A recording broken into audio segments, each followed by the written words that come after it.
Bonsoir tout le monde. Bonsoir les amis. Excusez-moi de déranger votre voyage.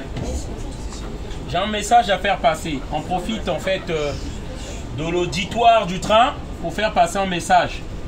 Parce que nous estimons que beaucoup de Français ne savent pas ce qui se passe actuellement entre la France et l'Afrique, en particulier le Mali. Le Mali a porté plainte contre la France parce que le Mali accuse la France de complicité contre les djihadistes.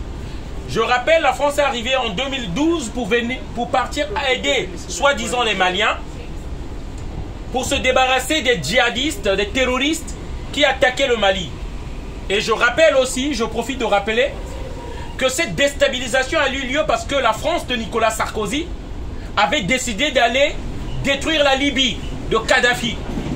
Et les armes se sont dispersées de la Libye dans le désert du Sahara pour aller déstabiliser le Mali.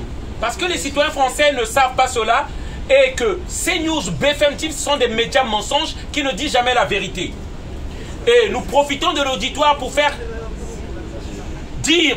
parvenir cette vérité aux Français, ce qui se passe actuellement. Et c'est des faits graves, peut-être que les citoyens français ne savent pas. Lorsque le Mali affirme détenir des preuves pour entre la complicité des djihadistes et la France. Pardon. Je rappelle parce que le Mali a été attaqué. Il y a eu une attaque qui a tué beaucoup de Maliens, où il y a eu la participation des drones. Et c'est pourquoi on accuse la France de complicité avec les Maliens.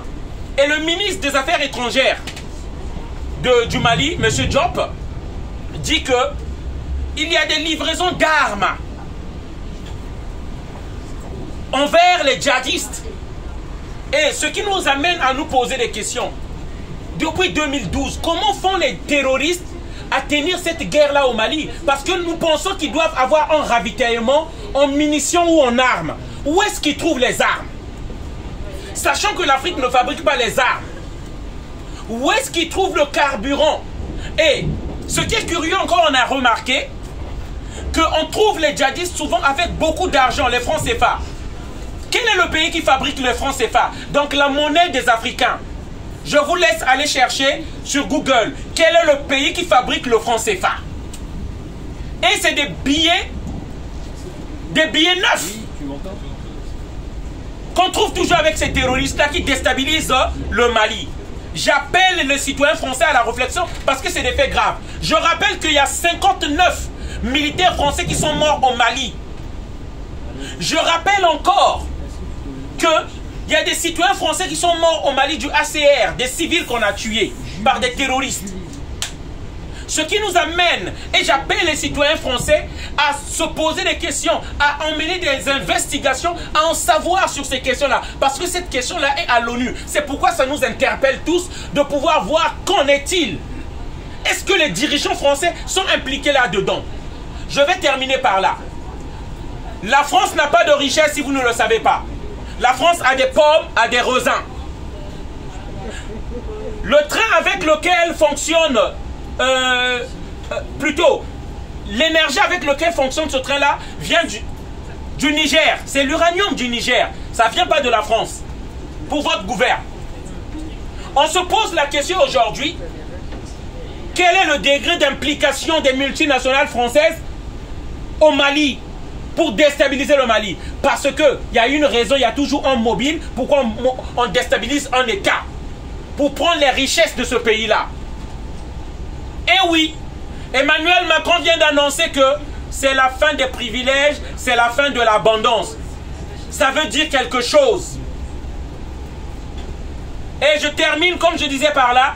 La France a toujours organisé les coups d'État des pays africains, de ces ex-colonies, afin de mettre des marionnettes à la place et en retour qu'on leur donne des richesses de ces pays-là, du sous-sol de ces pays-là. Et c'est le cas pour la Côte d'Ivoire, c'est le cas pour le Togo, c'est le cas pour le Congo-Brazzaville, c'est le cas pour le Gabon, c'est le cas pour le Bénin et le Burkina Faso et le Mali qui leur a échappé entre les mains. Et le Niger. Très bon message, mais ne crie pas. Désolé, Je suis monsieur. d'accord avec toi, je reviens de Côte d'Ivoire il y a 3 mois. Merci. Mais ne crie pas. Merci. Le message est très bon, mais crier trop fort, les gens, ça va les saouler. D'accord, désolé. Bien joué. Merci. Merci à toi. Donc c'est pourquoi je voulais dire, je termine les amis, il faut que nous sachions cette vérité-là, jusqu'à où la France est impliquée dans cette complicité avec les djihadistes, parce que c'est des faits graves, on a tué des Français. J'appelle tous les citoyens français à savoir. J'appelle tous les citoyens français, ils ont le droit de savoir qu'est-ce qui s'est passé et à demander les comptes à leurs dirigeants. Merci.